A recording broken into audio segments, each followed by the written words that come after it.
마가복음 16장 9절 말씀부터 우리 마지막 20절까지 말씀입니다. 우리 한 절씩 교독하시고 우리 20절은 함께 읽도록 하겠습니다. 예수께서 안식 후 첫날 이른 아침에 살아나신 후 전에 7 귀신을 쫓아내어 주신 막달라 마리아에게 먼저 보이시니 마리아가 가서 예수와 함께하던 사람들이 슬퍼하며 울고 있는 중에 이 일을 알리니 그들은 예수께서 살아나셨다는 것과 마리아에게 보이셨다는 것을 듣고도 믿지 아니하니라. 그 후에 그를 두동산으로 걸어서 시골로 갈 때 예수께서 다른 모양으로 그들에게 나타나시니 두 사람이 가서 남은 제자들에게 알리었을 때 역시 믿지 아니하니라. 그 후에 11 제자가 음식 먹을 때 예수께서 그들에게 나타나사 그들의 믿음 없는 것과 마음이 완악한 것을 꾸짖으시니 이는 자기가 살아난 것을 본 자들의 말을 믿지 아니함이니라. 또 이르시되 너희는 온 천하에 다니며 만민에게 복음을 전파하라.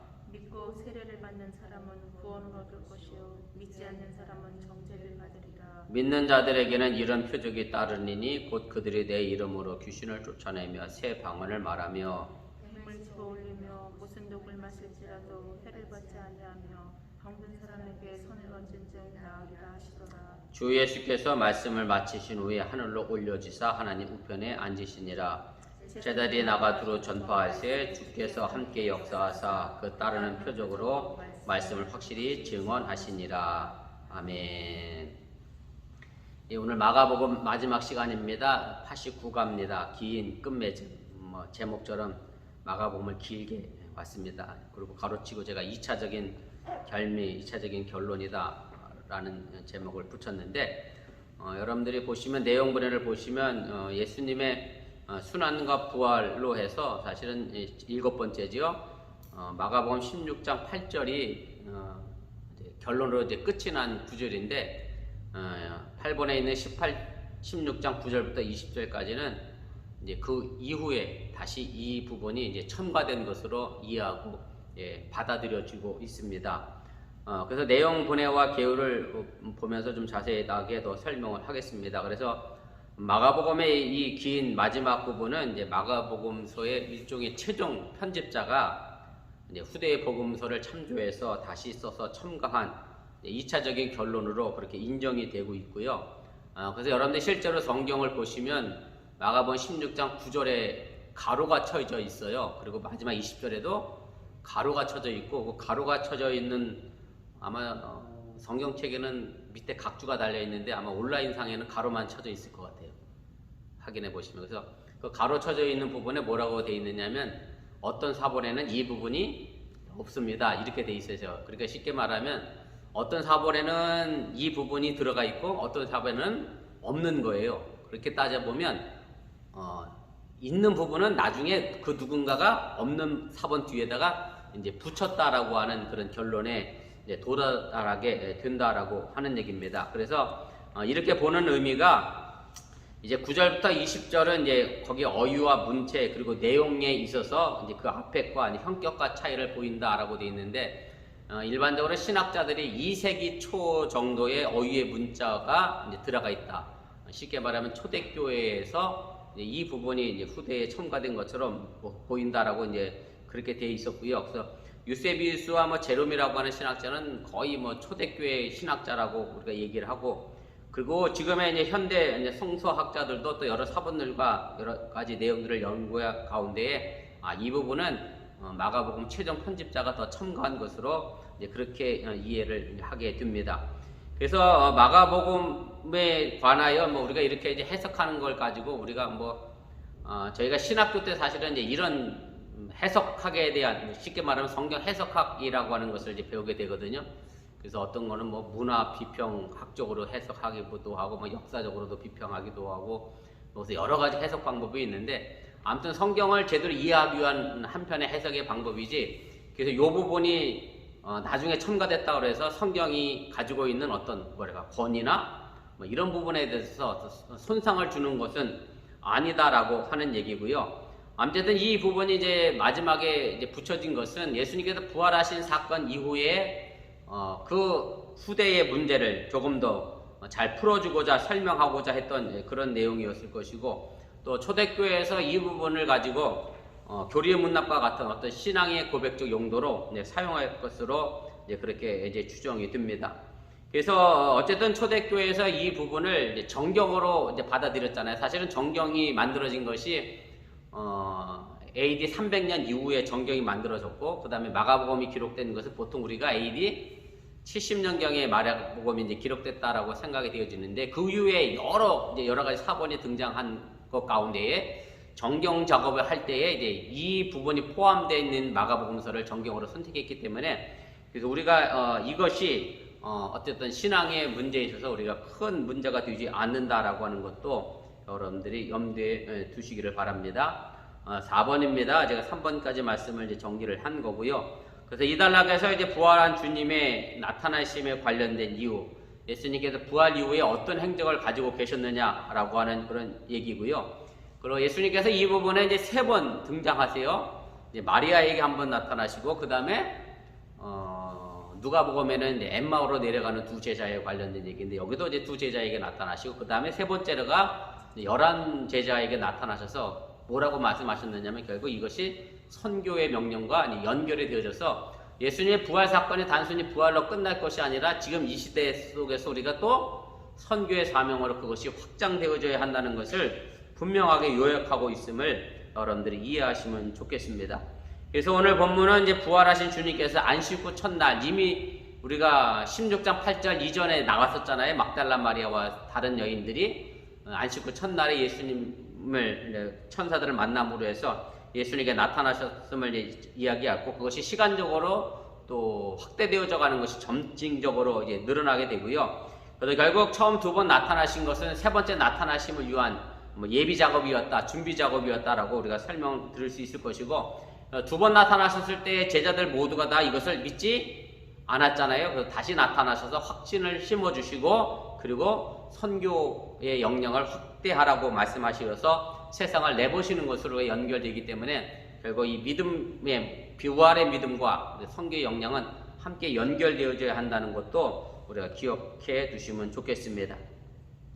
우리 본문주에 보시면서 차례대로 좀 설명하겠습니다. 부활하신 주님은 누구에게 자신을 이제 나타내 보이셨습니까? 오늘 9절에 있는 말씀인데 제가 다시 읽도록 하겠습니다. 예수께서 안식 후 첫날 이른 아침에 살아나신 후 전에 7 귀신을 쫓아내어 주신 막달라 마리아에게 먼저 이제 보이시니 이렇게 되어 있습니다. 그래서 안식 후 첫날 그러니까 주일이죠. 이제 주일에 이제 막달라 마리아에게 예수님께서 나타나셨다라고 말씀하고 계시고, 막달라 마리아는 마가복음서에 이제 3번 정도 소개가 되고 있고요. 오늘 여기 나와 있는 이제 7 귀신 들렸다라고 하는 이 얘기는 이제 누가복음의 이야기를 인용해서 소개하고 있는 것으로 여러분들이 이해하시면 되겠습니다. 그래서 아무튼 이 막달라 마리아에는 7 귀신이 들렸던, 정말로 자신의 상황이 형편없었던 때에 예수를 만나고 예수님으로부터 구원을 받았기 때문에, 어쨌든 막달라 마리아에게 있어서 예수님은 생명의 은인과 같은 그런 사람이었고, 그래서 그 막달라 마리아는 끝까지 예수님의 부활의 사건까지 따라다니는 진정한 의미의 제자로서의 모습을 보여주고 있음을 보게 됩니다. 오늘 여기 이제 막달라 마리아에게 예수님께서 나타나 보이셨다라고 하는 단어가 등장하게 되는데요. 에파네라고 하는 헬라어 단어인데, 이것은 예수님의 부활과 관련해서요. 사용되지 않는 좀 독특한 표현이고요. 그래서 제가 아까 18장 이전과 문체가 좀 다르다라고 한 이유가 이런 의미가 있어요. 복음서에는 사실 예수님의 부활을 사용할 때 에이게르라고 하는 히라보 단어를 쓰지 이런 에파네라는 단어를 사용하지 않거든요. 이런 문체의 차이가 있어서 이것이 조금 시간적 기간이 있나 보다. 말이라는 게 그렇잖아요. 우리도 요즘 생겨나는 말 엄청 많잖아요. 저도 젊은 사람들의 말을 하도 줄여서 쓰니까 내돈 낸산 이런 말은 사실 우리가 예전에 없던 말들이고, 대박, 헐 이런 말도 우리가 예전에 안 쓰던 말들인데 자꾸 생겨나는 것처럼 우리 고고학 하셨으니까 우리 집사님 잘 알겠지만, 시간적 흐름 때문에 생겨나는 언어들이 있기 때문에 이런 부분에서 이제 차이가 등장하게 되는 거고요. 그래서 이 단어가 주로 하나님의 계시를 나타낼 때 사용됐던 단어고, 제가 거기 70인역이라고 하는 성경을 썼는데요. 70인역에 관하여는 제가 가장 간략하게 밑에 설명했습니다만은 가장 오래된 이제 구약 성서의 이제 사본이고 번역본입니다. 무슨 얘기냐면 구약 성경이 히브리어로 써 있었잖아요. 그래서 그 히브리어로 써 있는 구약 성경을 예수님 당시가에 그리고 그 이후에 초대교회에서 그리스어 히라버로 번역을 해야 하는데 바로 그때 원래는 72명이 번역에 참가했다라고 해서 우리가 72 번역이라고도 하는데 일반적으로 그냥 70인역이라고 이야기를 합니다. 그래서 어쨌든 그 히브리어 성서를 히라버로 번역해서 만든 최초의 구약 성경의 이제 번역본이라고 하는 얘기고요. 그것도 제가 이스라엘의 12지파에서 6명씩 뽑은 72명의 번역자들이 이제 각각 독방에 가서 각자 구약 성서를 번역을 했는데 나중에 보니까 72명이 똑같이 번역했더라. 이런 전설이 내려오는 그런 번역본입니다. 그래서 70인역이라고 하고 그래서 어쨌든 이제 히브리어를 다시 히라버로 번역하는 과정 속에서 그 70인역에서는 이 에파네라고 하는 단어가 하나님이 우리에게 보이실 때 그 단어를 이제 사용해서 이제 번역을 했습니다. 이번입니다. 이제 마리아가 부활의 소식을 알렸을 때 이제 제자들의 반응은 어떠했습니까? 오늘 10절, 11절 말씀입니다. 마리아가 가서 예수와 함께하던 사람들이 슬퍼하며 울고 있는 중에 이 일을 알림해 그들은 예수께서 살아나셨다는 것과 마리아에게 보이셨다는 것을 듣고도 믿지 아니하니라 이렇게 말씀합니다. 그래서 마리아가 부활하신 주님을 만난 다음에 이 사실을 제일 먼저 예수님과 함께 했던 사람들, 다시 말씀드리면 예수님의 제자들에게 알렸다라고 하는 그런 얘기인데, 근데 제자들이 지금 어떤 상황이 있었느냐면 슬퍼하며 울고 있었던 그런 상황입니다. 그러니까 제자들 입장에서는 지금 예수님이 돌아가셔서 무덤에 묻혀 있는 것으로 상황을 인식하고 있었기 때문에 슬퍼하고 울고 있었던 것을 이해한 것이고요. 그래서 예수님의 부활에 대하여 인지하지 못했음을 분명하게 이야기를 하게 됩니다. 그런데 마리아가 오늘 이 부활의 사건을 와서 얘기했음에도 불구하고 이 제자들이 처음으로 제일 먼저 예수님의 부활을 믿지 않았습니다. 그래서 어쨌든 예수님께서 이들에게 확실하게 부활의 소식을 전한 것은 그 다음에 엠마오로 가는 두 제자들에게 나타났지만 그래도 안 믿었잖아요. 그래서 11명의 제자들에게 예수님이 직접 본인이 나타나셔서 이제 부활의 확신을 이제 심어주시게 되는데, 결국 부활 신앙을 일깨워 줄 수 있는 바로 예수님 자신이었다라는 것을 우리가 다시 한번 또 생각해 보게 됩니다. 3번입니다. 예수님은 이제 마리아에게 나타나신 후 그 다음에 누구에게 나타나셨습니까? 오늘 12절, 13절 말씀입니다. 그 후에 그들 중 두 사람이 걸어서 시골로 갈 때에 예수께서 다른 모양으로 그들에게 나타나시니 두 사람이 가서 남은 제자들에게 알리었으되 역시 믿지 아니하니라 이렇게 되어 있습니다. 그래서 오늘 여기 나와 있는 이 두 명의 제자는 이제 누가복음에 나와 있는 사건을 간략하게 표현한 그런 내용이고요. 다른 모양으로 이제 나타나셔서 예수님을 알아보지 못했음을 누가복음에서는 이제 이야기를 하게 됩니다. 그래서 이제 본문에서도 이 사건이 이미 마가복음을 읽는 초대교회 공동체들에게는 너무 잘 알려진 그런 사건이었기 때문에 예수님께서 어디로 가신다라고 하는 목적지도 생략이 됐고요. 그 다음에 누가복음에 나와 있는 또 다른 제자 한 명이 있습니다. 거기에 글로바라고 하는 제자가 이제 등장하게 되죠. 두 명이 가는데 한 명의 이름은 등장하는데 또 다른 한 명의 이름은 이제 등장하지 않습니다. 그래서 이제 글로바라고 하는 이름도 여기는 이제 생략해서 개괄적으로 이제 표현을 하고 있는데 결국 이 사건을 이제 초대교회 공동체가 너무 잘 알고 있었다라고 하는 얘기고요. 누가복음 24장에서 보면 이 두 제자들이 이제 다른 모양으로 나타나신 것을 예수님을 알아보지 못했는데 그것은 이제 그들의 눈이 가려져서 예수님을 알아보지 못했다라고 그렇게 이제 설명을 하고 있습니다. 그래서 제가 각주 하단에 누가복음 24장의 사건들을 기록해 놨는데 좀 보시면 좋겠습니다. 먼저 누가복음 24장 13절이죠. 그날에 그들 중 둘이 예루살렘에서 25리 되는 엠마오로 하는 마을로 가면서 이렇게 되어 있고요. 24장 18절입니다. 그 한 사람인 글로바라는 자가 대답하여 이르되 해서 글로바라고 하는 제자 이름이 하나 등장하고 또 24장 16절입니다. 그들의 눈이 가려져서 예수님인 줄 알아보지 못했다. 그렇게 누가복음은 길게 이 사건을 이제 보도하고 있습니다. 4번입니다. 예수님께서는 11 제자에게 나타나셔서 이제 무엇을 이제 꾸짖으셨습니까? 오늘 14절 말씀인데 제가 읽겠습니다. 그 후에 11 제자가 음식을 먹을 때에 예수께서 그들에게 나타나사 그들의 믿음 없는 것과 마음이 완악한 것을 꾸짖으시니 이는 자기가 살아난 것을 본 자들의 말을 믿지 아니함일러라. 이렇게 말씀합니다. 이제 예수님의 제자들을 찾아오셔서 예수님께서 책망하셨던 것은 결국 막달라 마리아가 이미 예수님이 부활하셨다라고 전했고, 또 엠마오로 가는 두 제자도 이미 전했는데도 불구하고 여전히 예수님의 부활을 믿지 못했기 때문에 이제 그 부분에 관하여 예수님께 직접 나타나셔서 그들이 가지고 있는 어떤 불신앙, 마음의 완악함을 이제 꾸짖으시게 됐다라고 하는 얘기고요. 결국 믿음 없는 것과 마음이 완악함으로 인하여 예수님의 부활을 이제 받아들이지 못했다라는 것을 이제 책망을 하시게 됩니다. 우리 3페이지 제일 위로 올라가도록 하겠습니다. 그래서 바른 신앙이라고 하는 것은 이제 직접 보기를 주장하는 것이 아니라 사실은 선포된 말씀에 의하여 의지하는 것에 있음을 의미하는 거고, 예수님의 제자 가운데 도마라고 하는 사람 또한 예수님의 손에 난 못자국과 창에 창자국을 보지 않고 내가 믿지 않겠습니다라고 얘기했을 때 예수님이 보지 않고 믿는 게 진정한 의미의 믿음이다 라고 얘기하셨던 것을 우리가 좀 생각해 보면서, 결국 우리가 직접 뭔가 보기를 주장한다라고 하는 얘기는 마치 이런 거랑 비슷할 수도 있어요.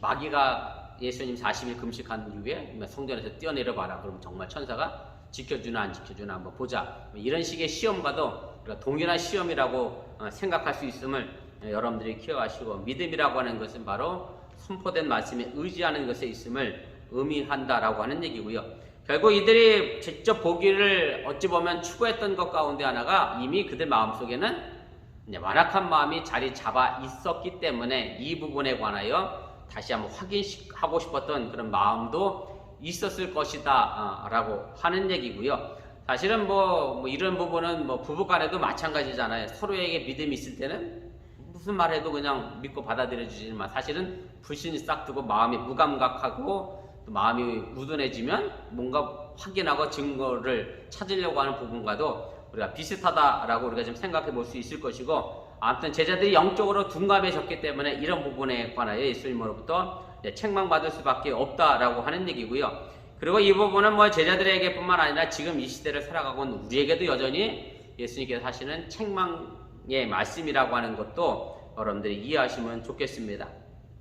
4번입니다. 그래서 예수님이 우리가 직접 만날 수는 없습니다. 지금 우리가 부활하신 예수님을 우리 눈앞에서 만날 수는 없지만, 아무튼 주님의 부활의 소식을 듣는 모든 신앙인들에게 똑같이 주어지는 교훈이라고 하는 것을 다시 한번 기억하시고, 주어진 말씀 속에 우리가 성경으로 내려오는 하나님 말씀을 통하여 예수님의 부활의 사건을 또 믿고 받아들일 수 있는 그런 마음이 열려져 있는 마음과 믿음을 가질 수 있기를 바랍니다. 5번입니다. 부활하신 예수님께서 부탁하신 사명은 무엇이었습니까? 오늘 15절이죠. 또 이르시되 너희는 온 천하에 다니며 만민에게 복음을 전파하라. 이렇게 말씀합니다. 그래서 예수님께서 자신을 이제 계시하시고 제자들에게 나타나시고 제자들의 믿음 없음과 완악한 마음을 이제 책망하신 다음에 그 다음에 이제 주어진 것이 바로 나가서 복음을 이제 선포할 것을 명령하시고 그것을 이제 준행에 옮기도록 이제 말씀하시게 됩니다. 그래서 이제 사실은 복음이라고 하는 것은 그렇습니다. 복음은 이미 선포되어진 거고, 그 다음에 그 복음에 대한 사람들의 이제 태도의 문제죠. 그 복음을 내가 수용하고 받아들이느냐, 아니면 받아들이지 않느냐의 차이점의 문제라고 하는 얘기고, 나는 이 복음 선포에 대하여 과연 어떤 자세로 내가 대하고 있느냐라고 하는 부분에 관하여 여러분들이 좀 생각해 보시기를 바랍니다. 그래서 복음을 믿고 세례를 받는 이들은 결국 구원을 받게 되지만, 그렇지 않게 되면 정죄를 받는다라고 하는 것이 오늘 보여주고 있는 신앙의 말씀 16절에서 그 부분을 이제 분명하게 다시 이제 이야기를 이제 하게 됩니다. 그래서 어쨌든 제자들을 통하여 이제 복음이 이제 선포되어지고 나가게 됐는데, 사실 어떻게 생각해 보면 좀 이런 부분도 있어요. 제자들이 완전하게 예수에 대한 부활을 확신하지 못했는데 나가서 복음을 전할 수 있겠느냐라고 의구심을 가질 수도 있겠습니다만은, 그러나 제자들의 마음의 완악함을 극복하는 길은 그냥 자리에 앉아서 논증하는 것이 아니라 선교를 통해서 자신들의 마음의 믿음을 확신을 갖는 일, 신앙의 실천이 결국 신앙의 행함이 우리들의 부족한 믿음을 채우는 것에 있음을 여러분들이 잊지 마시기를 바랍니다. 우리 감리교를 창시했던 존 웨슬리 목사님도 사실은 이 구원에 관한 문제에 관하여 상당히 이제 고민을 많이 했죠. 자신이 이제 성공의 신부였음에도 불구하고 구원의 확신이 없어서 이 부분을 어떻게 해결할 것이냐에 관하여 많은 고민하고, 그래서 어떤 사람에게 상담도 했는데, 상담했던 그분이 뭐라고 얘기해 줬느냐면 이렇게 해줬어요. 당신이 구원의 확신을 얻을 때까지 설교를 하세요. 이렇게 충고를 해줬어요. 어찌 생각해보면 요한 웨슬리 목사 입장에서는 이게 좀 황당할 수 있어요.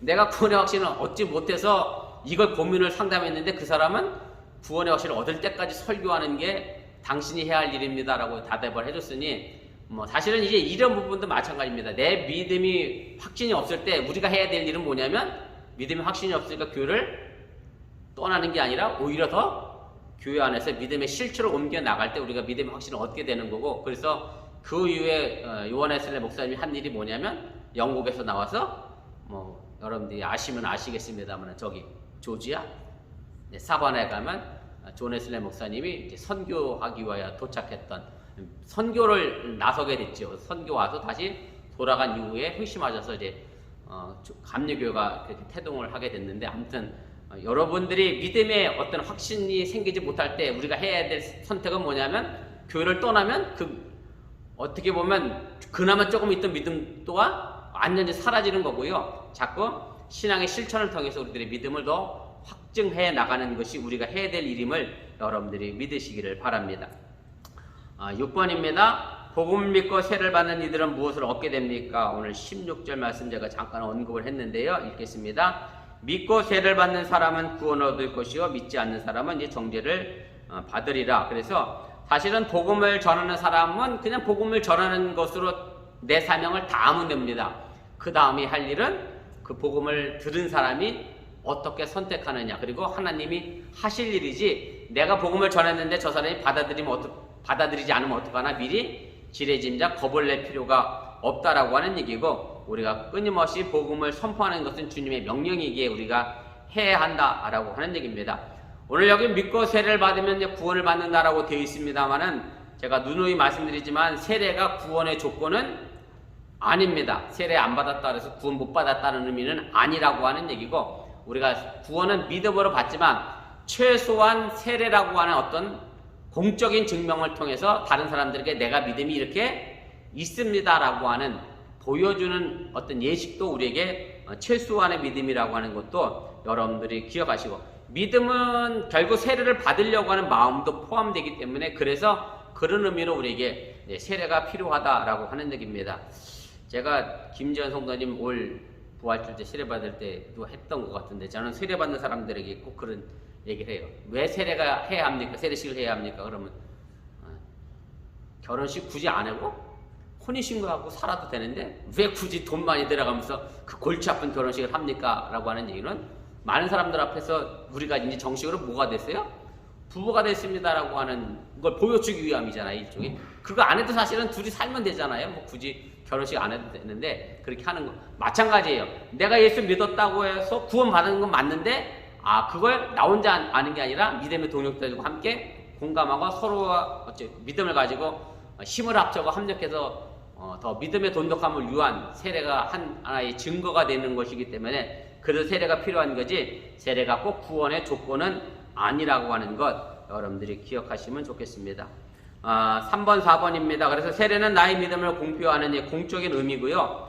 그렇기 때문에 믿음을 갖고 받은 세례는 마지막 심판에 이제 구원을 가져다 줄 것이고, 복음을 받아들이지 않는 사람들은 이미 정죄를 받게 되는 것이고, 예수 그리스도 안에서 성취된 구원의 은총을 거부하면 이미 정죄를 받은 상태임을 여러분들이 기억하시길 바랍니다. 그래서 제가 이 부분도 이미와 아직이라는 말로 설명을 드렸었죠. 요한복음에서는 바로 예수를 믿으면 이미 구원받았다. 그리고 오늘 여기도 구원을 받게 될 것이다 라고 하는 것은 아직 온전한 구원에 이르지 못했음. 그래서 우리는 이미와 아직 사이 속에서 지금 신앙생활하고 있음 또한 기억하시면 좋겠습니다. 7번입니다. 믿는 자들에게는 어떤 표징이 따릅니까? 오늘 17절, 18절입니다. 믿는 자들에게는 이런 표적이 따르리니 곧 그들이 내 이름으로 귀신을 쫓아내며 새 방언을 말하며 뱀을 집어 올리며 무슨 독을 마실지라도 해를 받지 아니하며 병든 사람에게 손을 얹은 즉 나으니라 하시더라. 그래서 믿음을 가진 사람에게 나타나는 표징이 이제 5가지가 등장하게 되는데, 이것은 제자들에게만 주어지는 것이 아니라 믿는 모든 사람들에게 주어지는 구원의 증거고요. 그래서 여러분들도 이런 믿음의 증거를 나타낼 수 있음 또한 확신을 가지시고 누군가를 위하여 기도해 주시기를 바랍니다.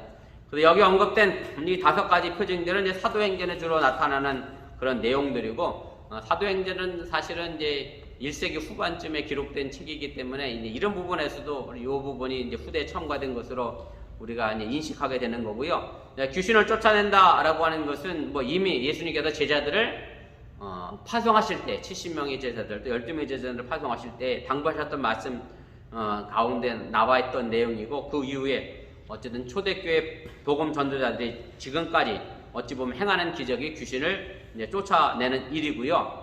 세 방언은 이제 제자들이 여러 가지 언어로 말했다라고 하는 그런 얘기인데, 오순절 마가다락방의 성령의 사건과 연결이 됐다라고 좀 생각이 되어지고, 그 다음에 이제 뱀을 집어 올리고 무슨 독을 마실지라도가 사실은 좀 연결이 된 건데요. 이제 뱀을 집어 올리고 독 마시는 얘기는 이제 복음서에는 나타나지 않는데 어디에 나오냐면 사도행전 28장에 가면 나옵니다. 사도행전에 보면 사도 바울이 로마로 압송되어 가는 중에 어떻게 되죠? 배가 이제 태풍을 만나서 풍랑을 만나서 어떤 섬에 이제 도착을 해서 그곳에서 이제 거기 살고 있는 원주민들을 만나게 되잖아요. 그래서 원주민들과 함께 불을 피우고 있는데 사도 바울이 나무 깍대기를 불에 놓는데 그 나뭇가지에서 뭐가 나오죠? 뱀이 나와서 이제 사도 바울을 물었어요. 그랬더니 원주민들이 뭐라 그랬냐면, 저 사람이 정말 죄는 엄청나게 졌나 보다. 풍랑 속에서는 살았는지 몰라도 이 뱀 독사한테 물렸으니까 이제 죽겠구나 이랬는데, 이제 사도 바울이 죽지 않았거든요. 그래서 그 원주민들에게 복음을 전한 사건이 기록이 됐는데, 바로 오늘 이 부분을 이제 마가복음 편집자가 이 부분을 생각해서 이제 삽입한 것으로 우리가 연관이 된 것으로 우리가 생각이 됩니다.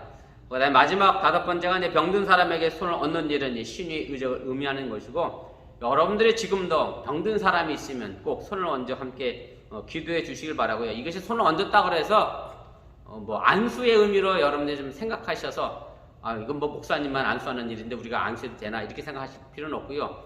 내가 꼭 정말로 믿음을 가지고 그 누군가를 위하여 기도해 주는 일은 큰 역사를 나타낸다라고 하는 얘기고, 그래서 여러분들이 사실은 자녀들이 아플 때도 마찬가지고 남편들이 아플 때도 마찬가지고, 여러분들 손을 얹어 기도하는 일들은 분명 귀한 역사를 나타낸다라고 하는 것도 여러분들이 믿으시기를 바랍니다. 3번입니다. 결국 이 모든 기적은 결과적으로 누구 이름으로 해야 하느냐면 내 이름이라고 되어 있고요. 그래서 결국 예수님의 이름이고, 예수님의 이름으로 행하지 않은 것들은 결국은 믿는 사람들의 표적이라고 말할 수 없음 또한 여러분들이 기억하시고, 예수님과 관계하여 예수님의 이름으로 예수님의 영광을 나타내는 일이 바로 믿는 사람들의 표적이어야 함을 여러분들이 잊지 마시기를 바랍니다. 8번입니다. 복음서의 마지막 결미는 그리스도의 어떤 모습을 증거합니까? 오늘 19절 말씀입니다. 주 예수께서 말씀을 마치신 후에 하늘로 올려지사 하나님 우편에 앉으시니라, 이렇게 되어 있습니다. 그래서 부활절 사건의 마지막은 결국 예수님의 승천으로 이제 마무리되고요. 예수님께서 주 예수라고 하는 이제 표현이 이제 복음서 가운데 이것에서 유일하게 이 구절에만 이제 등장을 하게 됩니다. 그래서 사실은 이제 주님이라고 하는 이 단어의 의미가 우리 초대교회에 있어서 중요한 신앙의 고백이었다라고 하는 얘기고, 제가 이 부분도 뭐 여러 번 설명드렸습니다만은 그때 당시 주는 오직 누구죠? 로마 황제만 주였는데, 예수 믿는 사람들이 예수를 주라고 했기 때문에 그 부분에서 로마도 예수 믿는 사람들을 박해했던 것이고요. 그래서 주라고 하는 표현 자체가 나는 죽기를 각오했습니다라고 하는 표현과도 일치되고, 그래서 어쨌든 이 부분에서 주 예수라고 하는 단어가 처음 이제 나타나게 되고, 2번입니다. 그래서 하늘에 올린 예수님 바로 우리의 주님이 되신다고 하는 것은 우리 초대교회가 가지고 있는 신앙의 고백이라고 하는 얘기입니다. 그래서 예수님께서 하나님 우편에 앉아 계셨다라고 하는 얘기는 이제 시편 110편 1절에 있는 말씀인데요. 제가 각주 하단에 달아드렸는데 보세요. 여호와께서 내 주에게 말씀하시기를 내가 내 원수들로 내 발판이 되게 하기까지 너는 내 오른편에 앉아 있으라 하셔도다. 물론 이것은 예수님에 관련된 이야기는 아니고 왕의 즉위식에 관련된 이야기입니다만은 아무튼 예수님께서 왕으로서의 어떤 즉위하심을 나타내고 예수님이 온 우주의 지배자이고 또 대제사장이고 심판자로서의 영광과 위엄을 나타내는 표현임을 여러분들이 기억하시면 되겠습니다. 그래서 부활하고 승천하시고 즉위하셨다라고 하는 이 표현은 초대교회가 고백하고 있는 제가 그리스도론이라고 쓰있습니다만 좀 줄여서 얘기하면 기독론이라고 우리가 설명하고요. 예수님이 과연 어떤 분이냐에 관련된 아주 중요한 신앙의 고백입니다. 마지막 9번입니다. 20절에 우리에게 주는 의미는 무엇입니까? 제자들이 나가 두루 전파할 때 주께서 함께 역사하사 그 따르는 표적으로 말씀을 확실히 증언하시니라 이렇게 말씀합니다. 그래서 제자들은 이제 예수의 명령을 듣고 예루살렘을 떠나 가는 곳마다 복음을 전파했고 많은 표적들과 함께 말씀을 확실하게 이제 증거하게 됐고요. 또 이 제자들은 이제 주님과 함께 하심을 이제 표적을 통해서 이제 경험했고 또 그 표적은 또 제자들이 전하는 말씀을 다시 확인시켜 주는 확증하는 어떤 도구로 이제 사용이 되어졌다라고 하는 얘기입니다. 그리고 그 제자들의 복음 선포가 지금 우리에게까지 미쳤다라고 하는 얘기고 그리고 지금도 우리도 그 복음을 계속해서 전해서 또 후손들에게 그 복음을 전해야 하는 명령을 우리가 받았다라고 하는 것을 여러분들이 기억하시기를 바랍니다.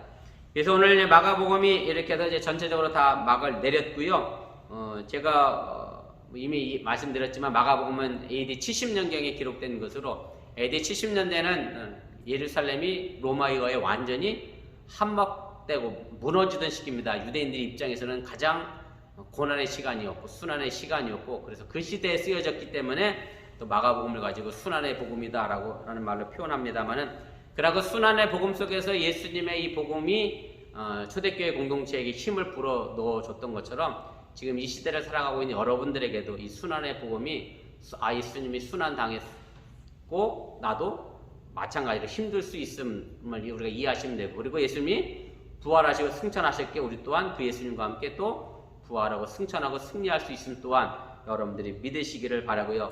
그리고 마가복음이 강조하고 있는 건 늘 예수님의 제자는 과연 누구냐, 어떤 사람이냐, 예수님의 제자도에 관련된 말씀을 많이 하고 있는데 결국 결론적으로 한마디로 얘기하면 예수님의 십자가를 내가 지고 가는 사람이 끝까지 지고 가는 사람이 예수님의 제자였다. 그래서 부활 사건에 다른 제자들은 다 도망가 버리고 세 여인만 남아있는 그 사건을 통해서 과연 진짜 제자가 과연 어떤 모습이어야 하느냐 또 아리마대의 요셉의 모습을 통해서 진짜 제자의 모습은 어때야 하느냐를 다시 한번 생각해 보시기를 바라고요. 오늘 이 마가복음서가 어찌 보면 초대교회 같은 위기는 없어요. 뭐 예수 믿는다는 것 때문에 뭐 잡아 죽거나 그것 때문에 목숨이 위태롭거나 박해를 받거나 핍박을 받지 않는데 저는 지금 이 시대가 초대교회보다 더 위험한 시대가 아닌가 그런 생각을 합니다.